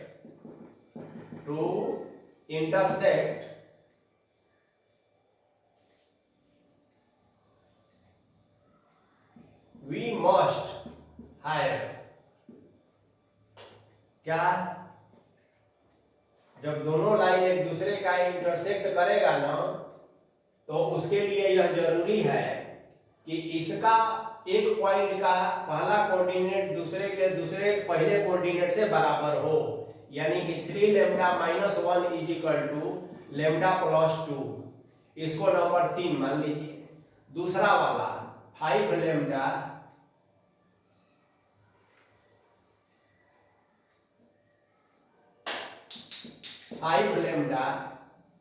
-3 is equal to 3 mu +4, ये 4 नंबर हो गया। और तीसरा वाला 7 लेमडा -5 = 5 म्यू +6, ये 5 नंबर हो गया। अब आप देखेंगे क्या कि 3 और 4 से फ्रॉम 3 and 4, ठीक ना, लेमडा का मान और म्यू का मान आप निकाल लेंगे। अब ये तो निकालने आपको आता है लेमडा और म्यू का मान। तो लेमडा का मान 1/2 आ जाएगा और म्यू का मान -3/2 आ जाएगा। इस दोनों को 3 और 4 को सॉल्व करेंगे तो अब देखिए लेमडा और म्यू के वैल्यू को, अगला चरण क्या होगा कि putting value of lambda and mu in 5। इस वैल्यू को 2 से हम वैल्यू निकाले और इसको तीसरा में रख कर देखेंगे। यदि सेटिस्फाई कर गया, जैसे ठीक है, तो लेमडा का मान जहां जहां लेमडा है वहां 1/2 रख दीजिएगा और जहां म्यू है -3/2 रख दीजिएगा। तो आप देखिएगा कि LHS = RHS आ गया। तो इसका मतलब है कि इंटरसेक्ट कर रहा है। यदि यह सेटिस्फाइड नहीं किया तो इसका मतलब है कि इंटरसेक्ट नहीं कर रहा है। तो यही बेसिक तरीका है। तो अब ये काम आप अपने से कर सकते हैं, बहुत आसान है। तो LHS = RHS आ जाएगा, है ना। तो इसलिए आप कहेगा कि hence the lines intersecting to each other, ये साबित हो गया। हेंस अब ये लिखना क्या है, lines intersect to each other. अब इसमें एक क्वेश्चन है कि इंटरसेक्टिंग पॉइंट का कोऑर्डिनेट क्या होगा। तो देखिए या तो इसमें या इसमें। इसमें जहां जहां लेमडा है वहां 1/2 रख दीजिए। तो देखिए 1/2 रखिएगा इसमें, तो क्या मिलेगा आपको। देखिए अब यहां बता देते हैं, इधर हो ही गया। तो 3/2 -1 हो गया, 5 1/2 -3 हो गया और 7 1/2 -5 हो गया।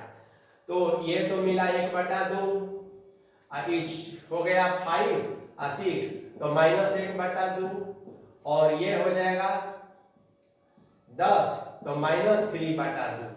तो यही जो है इंटरसेक्टिंग पॉइंट हो गया, यही आंसर हो गया, पॉइंट ऑफ इंटरसेक्शन।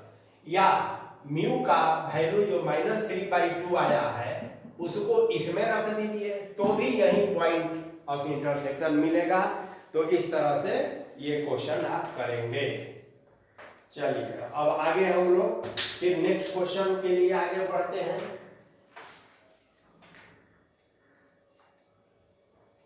एक और अच्छा क्वेश्चन देखेंगे हम लोग।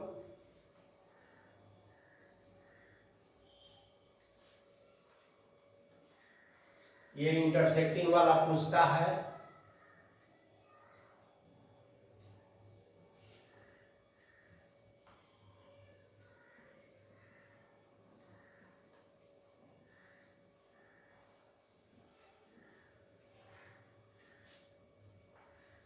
अब भाई देखिए लेमडा और म्यू का वैल्यू हम निकाल कर नहीं बताए, क्योंकि वो तो आप खुद से कर सकते हैं। फिर भी अगर किसी को कोई कठिनाई हो, दिक्कत हो, तो बहुत बड़ी बात ये नहीं है। आसपास मित्र से आप चीज़ों को समझ सकते हैं। चलिए एक बहुत बढ़िया क्वेश्चन, ठीक है, बहुत ही बढ़िया क्वेश्चन है जिसको हम लोग करने जा रहे हैं। Find the image of the point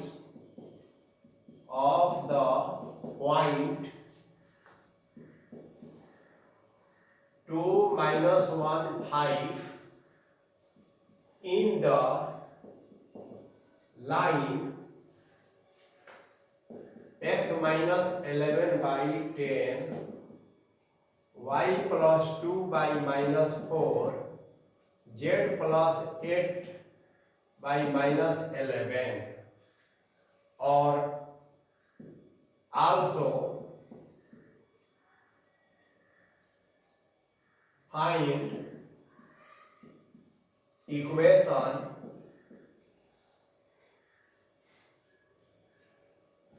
of the line joining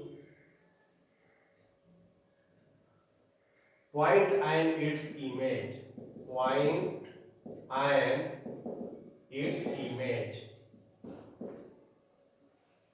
Find the length of the line segment. Also find the length of line segment. इसको ऐसे समझिए कि अगर मान लेते हैं कि वो लाइन दिया हुआ है, यहाँ एक पॉइंट दिया हुआ है, दिया हुआ पॉइंट को P मान लीजिए, यहाँ से आप यहाँ कह देते हैं, ठीक है ना।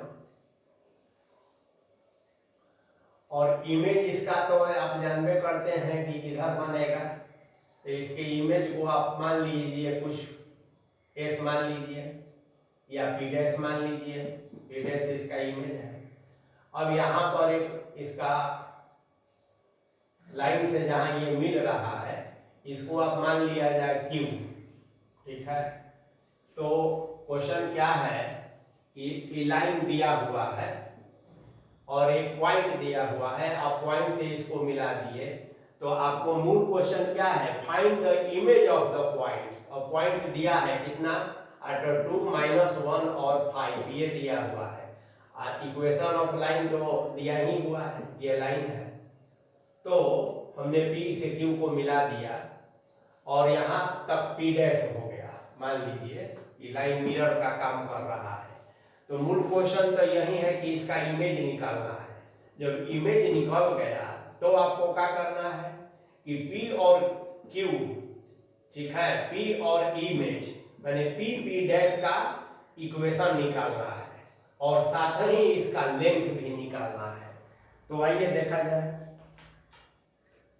देखिए ये दिया हुआ लाइन 1 है, इसको जैसा कि आप जानते हैं लेम्डा कह देते हैं, और आप जैसा करना जानते हैं x = 10 लेम्डा प्लस 11 कह सकते हैं ना, इतना बराबर लेम्डा, इससे तो आप परिचित हो चुके हैं।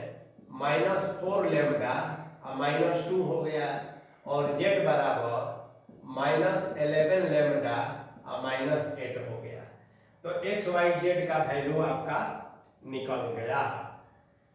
अब देखिए मान लिया जाए कि एनी पॉइंट, ठीक है, Q जिसका कोऑर्डिनेट आप इसी को ले लीजिए, इतना, ठीक है, -4 lambda -2 -11 lambda -8 lie on 1, equation 1, ये 1 है, फिगर में भी आप देख रहे हैं।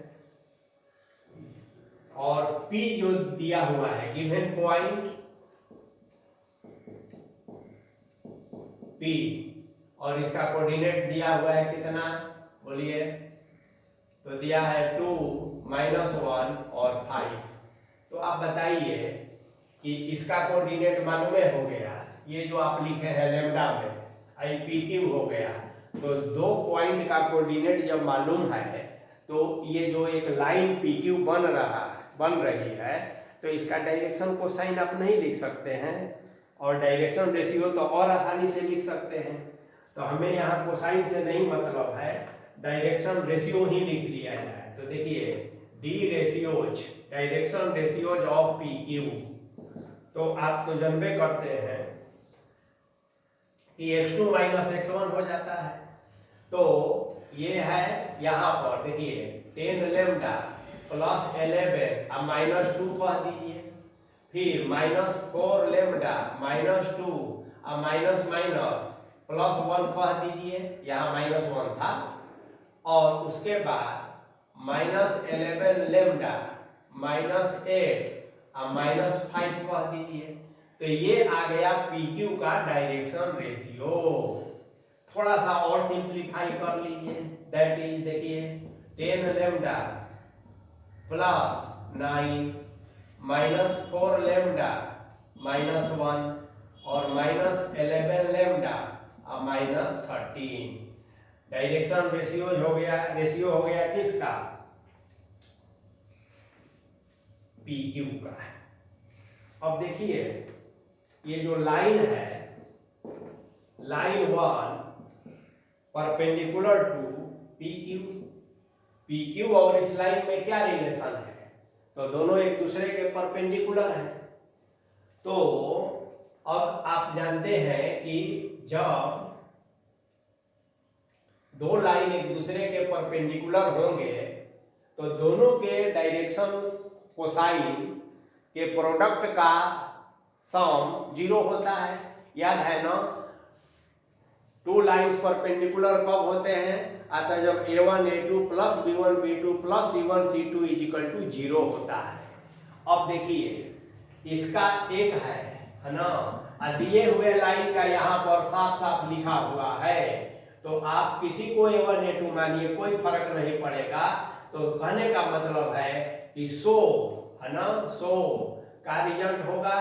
तो देखिए 10 लेमडा प्लस 9 इंटू यहाँ का 10, इसका डायरेक्शन रेशियो पी क्यू का और दिया हुआ लाइन का, दोनों का नीचे वाला का प्रोडक्ट प्लस, अब इसका हो गया माइनस 4 लेमडा माइनस 1 और इसका हो गया माइनस 4, फिर प्लस इसका हो गया माइनस 11 लेमडा माइनस 8 और इसका हो गया माइनस 11। ऐसा हो गया और इज इक्वल टू क्या होना चाहिए? 0। अब आप सॉल्व करेंगे तो देखिए ये तो सॉल्व करना आप जानते हैं ना, तो हम डायरेक्ट कह देते हैं कि लेमडा का मान -1 आएगा। क्या आएगा? लेमडा का मान -1 आएगा। तो अब 2-3 चीज फटाफट देखिए। इसलिए डायरेक्शन रेशियोज ऑफ जो पी क्यू लेमडा में था यहाँ पर, तो लेमडा देखिए -1 है, तो -10 और प्लस 9 तो -1 हो गया। ये -1 है तो माइनस माइनस प्लस 4 हो गया, ये 3 हो जाएगा, माइनस माइनस तो ये 11 हो गया और 13 गया तो ये 2 हो गया। तो ये पी क्यू का डायरेक्शन रेशियो इतना निकल गया, देख रहे हैं ना। और डायरेक्शन रेशियो कहिए। अब अगर आप चाहते हैं कि पी क्यू का कोऑर्डिनेट क्या हो, ठीक है, तो कोऑर्डिनेट देखिए क्यू कहाँ आप माने थे? यहाँ माने थे, तो 10 -1 कहेंगे तो -10 प्लस 11 तो 1 हो जाएगा, ठीक है। इसी तरह इसमें भी रख देंगे तो माइनस माइनस प्लस 4 - 2 तो 2 हो जाएगा, और इसमें रखेंगे 11 - 8 3 हो जाएगा। यानी Q का जो कोऑर्डिनेट हो गया वो 1 और 2 और 3 हो गया Q का कोऑर्डिनेट। अब देखिए 1 2 और 3 Q का कोऑर्डिनेट निकल गया। अब आपको क्या चाहिए? ध्यान दीजिए, आपको इक्वेशन ऑफ, पहला है कि इक्वेशन ऑफ पी क्यू चाहिए।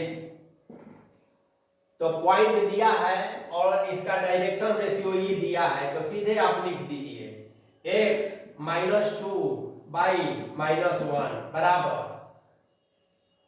y माइनस माइनस प्लस कर दीजिए 3 बराबर z -5/2।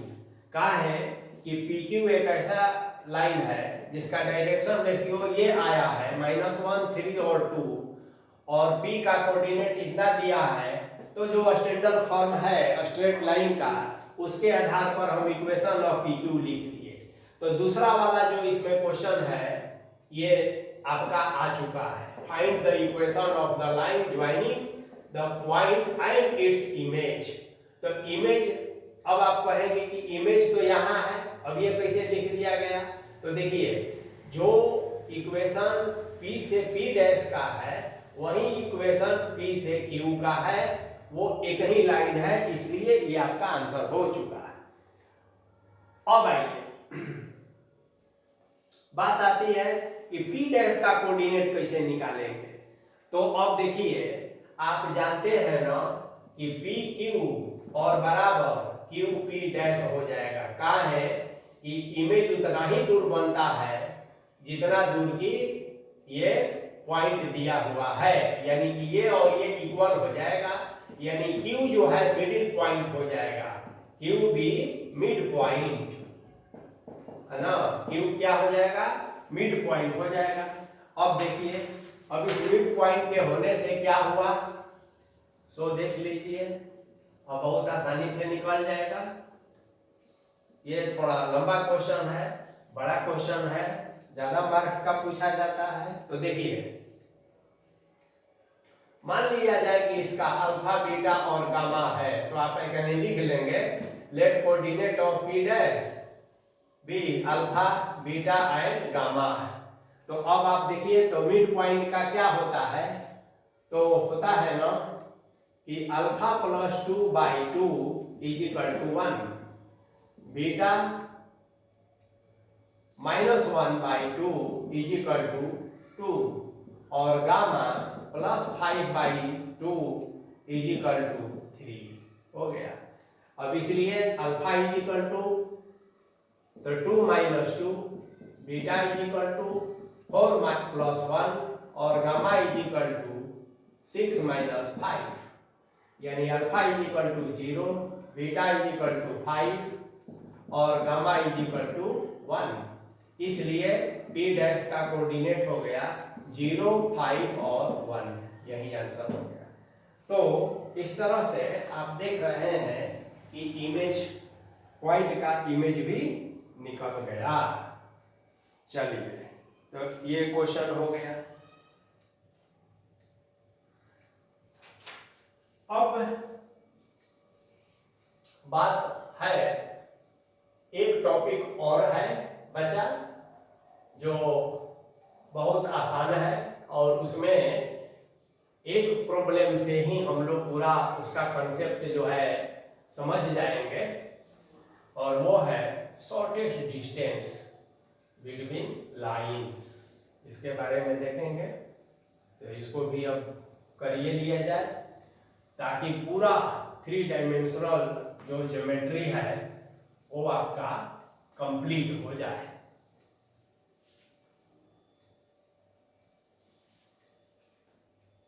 चलिए, तो अब है शॉर्टेस्ट डिस्टेंस बिटवीन लाइंस। अब देखिए, लाइंस की जब बात हम करें, तो मान लिया जाए कि कोई लाइन एक दूसरे से इंटरसेक्ट करे, तो इसमें तो शॉर्टेस्ट डिस्टेंस का कुछ मामला बनता नहीं है, ये शॉर्टेस्ट डिस्टेंस में 0 हो जाता है। मान लिया जाए कि 2 लाइन पैरेलल हो जाए, तो परपेंडिकुलर डिस्टेंस ही इसका शॉर्टेस्ट डिस्टेंस होता है, कहलाता है ना। ये परपेंडिकुलर, ये इस पर हो, ये इस पर हो, तो यही शॉर्टेस्ट डिस्टेंस कहलाता है।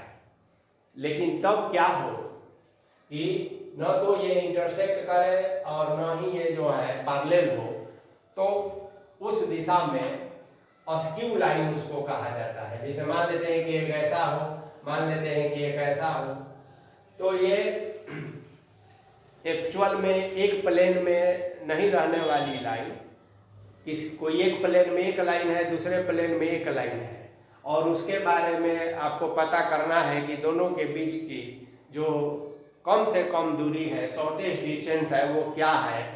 तो यही हम लोग का टॉपिक है।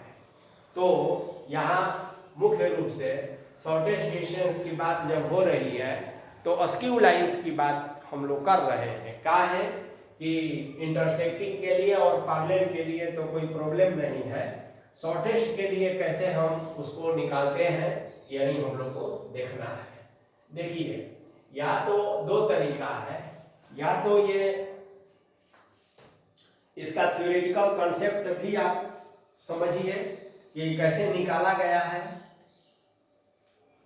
नहीं तो आप डायरेक्ट जो है बोर्ड एग्जाम के पॉइंट ऑफ व्यू से बता रहे हैं, केवल इसका फॉर्मेट ध्यान में रखिए और उस फॉर्मेट के आधार पर, है ना, आपको ये काम करना होगा कि डायरेक्ट प्रॉब्लम बनाइएगा, तो दोनों काम हो सकता है। क्योंकि बहुत ज़्यादा लंबा हो जाएगा अगर शॉर्टेस्ट डिस्टेंस के बारे में हम पूरा उसका अगर डेरिवेशन देंगे तो थोड़ा लंबा जरूर हो जाएगा। तो देखिए, शॉर्टेस्ट डिस्टेंस के डेरिवेशन को लेकर कभी एक अलग वीडियो बना देंगे। तो आइए देखा जाए कि शॉर्टेस्ट डिस्टेंस बिटवीन टू, और हम लाइन के जगह पर अस्क्यू लाइंस कह देते हैं, अस्क्यू लाइंस, तिर्यक रेखा, तिरछी रेखा। तो देखिए, मान लिया जाए कि L1 है और ये दिया हुआ है R = A1 plus lambda B1, और L2 है R दिया हुआ है A2 प्लस लेमडा B2। अब इससे तो आप परिचित है कि यह एक क्या है, स्ट्रेट लाइंस का इक्वेशन है, L1 और L2 स्टैंडर्ड फॉर्म में हम लिखे हैं।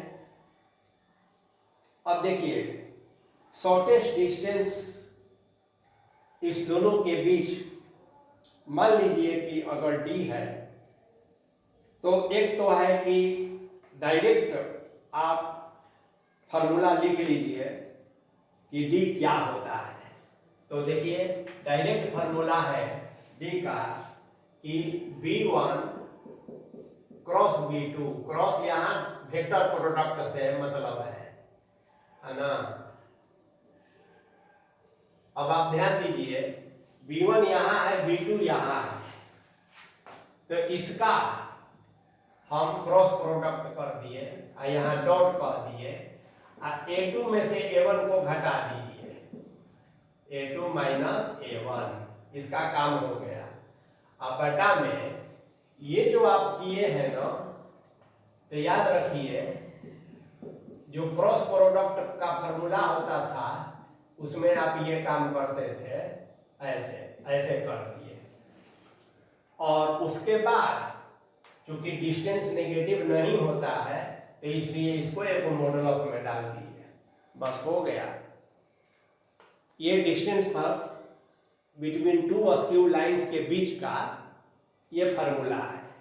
अब देखिए, ये फार्मूला कैसे आया, इसका डेरिवेशन जो है हर किताब में दिया हुआ है, आप कोशिश कीजिएगा। हम यहाँ पर अगर बताएंगे तो यह वीडियो बहुत ज़्यादा लंबा हो जाएगा, तो आपके लिए हो सकता है कि उबाऊ हो जाए, तो आप इसका डेरिवेशन लेकिन ज़रूर एक बार देख लीजिएगा। डेरिवेशन पूछा तो नहीं जाता है, लेकिन कॉम्पिटिटिव एग्जाम के पॉइंट ऑफ व्यू से उसका थ्योरेटिकल कॉन्सेप्ट की बात है, तो इसको ध्यान में आपको रखना है।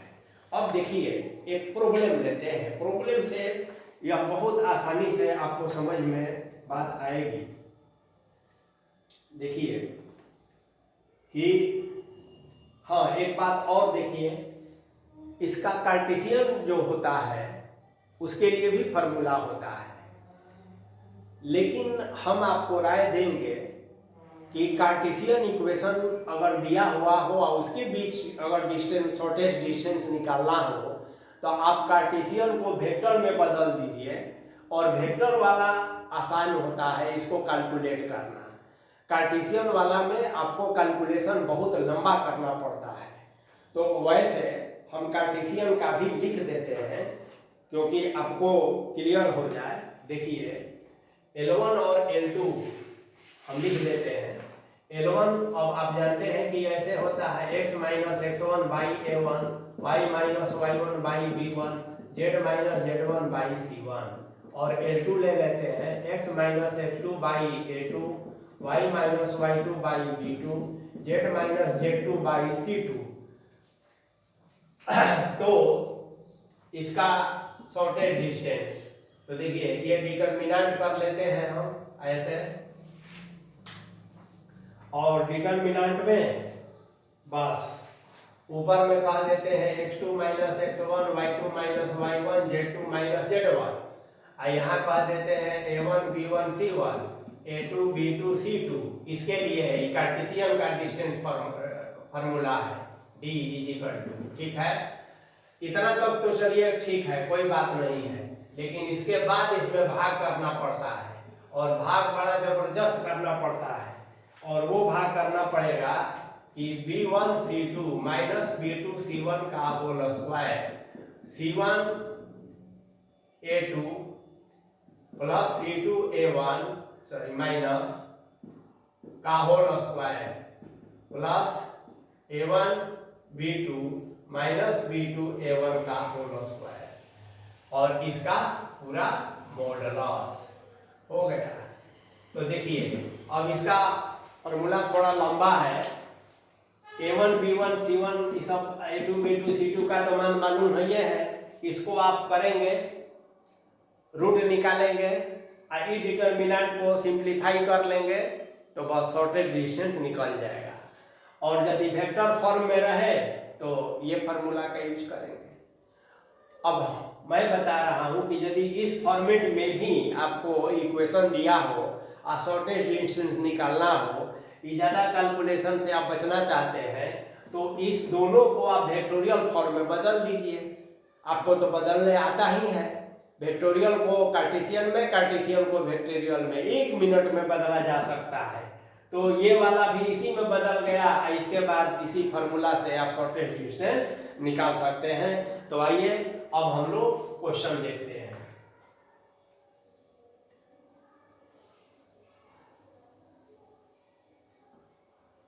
क्योंकि तो देखिए सीधा क्वेश्चन लेते हैं, फाइंड क्वेश्चन, फाइंड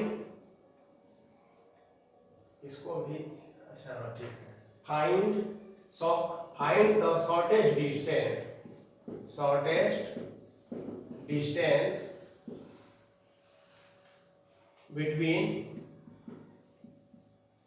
मैं एक काम करता हूं कि मैं एक कार्टेशियन लेता हूं पहले। देखिए x minus 4/1 is equal to y plus 1/2 is equal to z minus 0/3 minus 3।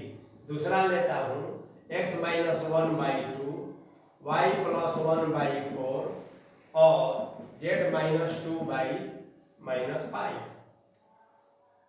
ठीक है, चलिए अब हम जैसा कि बताए हैं कि इसको हम वेक्टर फॉर्म में कैसे बदल सकते हैं। तो इसके लिए देखिए r is equal to 4i minus j plus lambda i plus 2j minus 3k।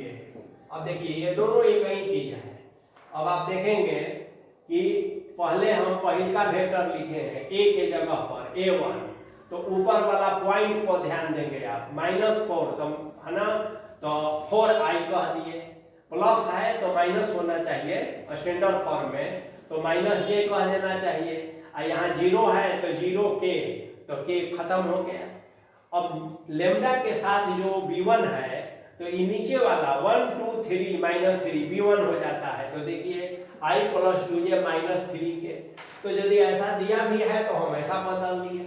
अब इसी तरह से आप इसको भी बदलिए, इसको तो 1 तो आप कहेंगे i, कहेंगे माइनस तो माइनस j कहेंगे तो माइनस j कह दीजिए, 2 तो प्लस 2k कह दीजिए, और प्लस लेमडा, लेमडा कह दीजिए 2 4 -5 है तो 2y प्लस 4j और -5k कह दिए, हो गया।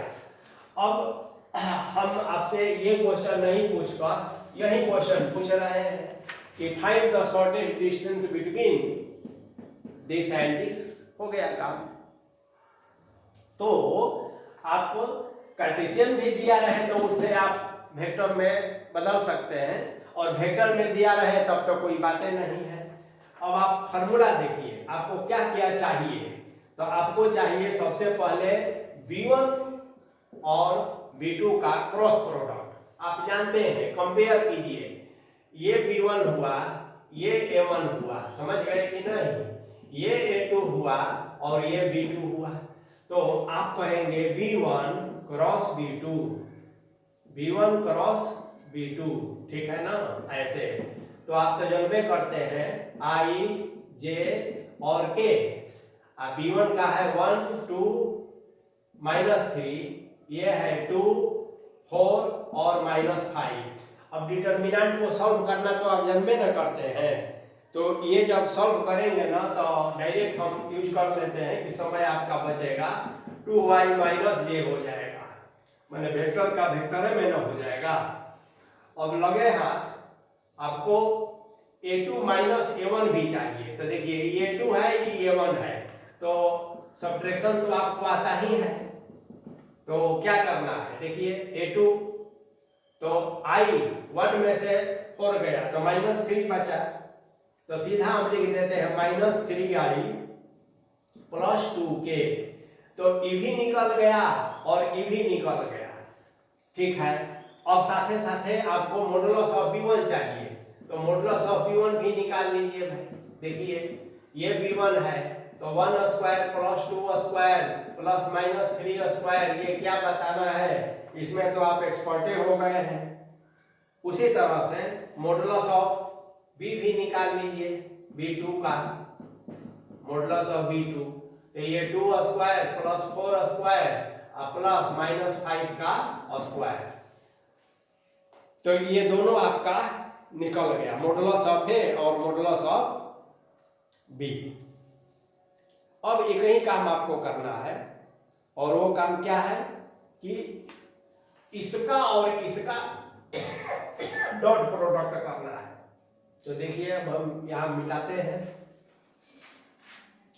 अब डॉट प्रोडक्ट में तो आप खुश हो सकते हैं कि डॉट प्रोडक्ट तो बड़ा आसान है, तो B1 क्रॉस B2 डॉट है ना, बोलिए A2 - A1, मतलब B1 क्रॉस B2 कितना आया है 2y - j, और डॉट ये कितना आया है -3i + 2k।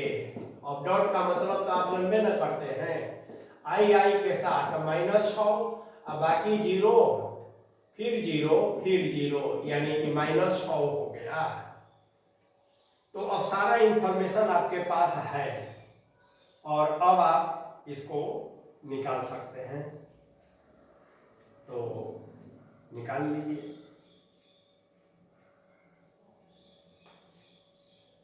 तो कैसे निकालिएगा बोलिए, फार्मूला में डायरेक्ट अब रख दीजिए, इसको मिटा देते हैं हम। देखिए D = इसका आ गया रिजल्ट आपका -6 बाई, अब इसका रिजल्ट जो आए कितना आ रहा है 9 4 13 1 14, ये √14 हुआ, और ये कितना हुआ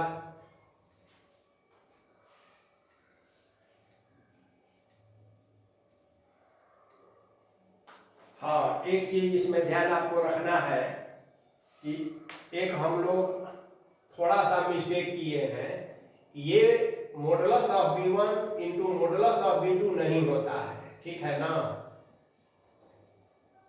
इसका मॉडुलस होता है B1 क्रॉस B2। इस मिस्टेक को जो है आप लोग सुधार लीजिएगा, B1 और B2 का अलग अलग नहीं, ये B1 क्रॉस B2 जो आया है ना उसका मॉडुलस, मतलब कि B1 क्रॉस B2 हमारा इतना आया है, तो B1 क्रॉस B2 इसका मॉडुलस निकालना है ना। ये हटा दीजिएगा, ये ध्यान से उतर गया है ना।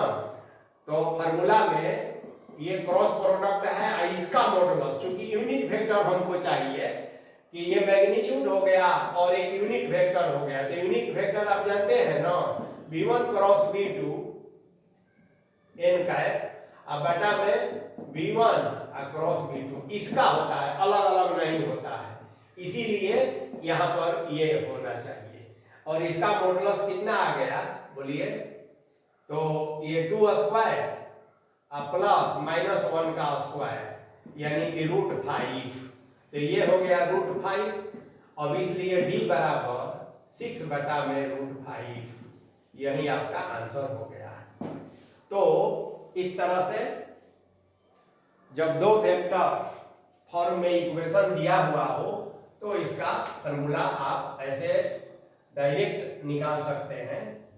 और एक चीज और आप देख लीजिए, पैरेलल जब वेक्टर हो जाए, ठीक है, तो पैरेलल वेक्टर में क्या हो जाता है ना कि r यहाँ a1 प्लस लेमडा b हो जाता है और r यहाँ a2 प्लस लेमडा ba हो जाता है।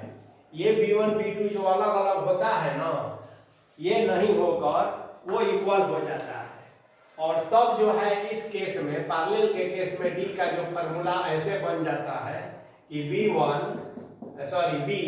क्योंकि b1 b2 बराबर हो जाता है, तो b cross a2 minus a1 है ना बाई मॉडुलस ऑफ b, ऐसे। तो ये हो गया पैरेलल का। देखिए दो वेक्टर पैरेलल कब होगा, तो जब ये और ये दोनों इक्वल हो जाता है तो वो पैरेलल वेक्टर कहलाता है। तो ये अस्क्यू का था, चूंकि b1 b2 जो है इक्वल नहीं था, तो b1 b2 का क्रॉस प्रोडक्ट और a2 माइनस a1 का dot product divided by modulus of b1 cross b2, ठीक है।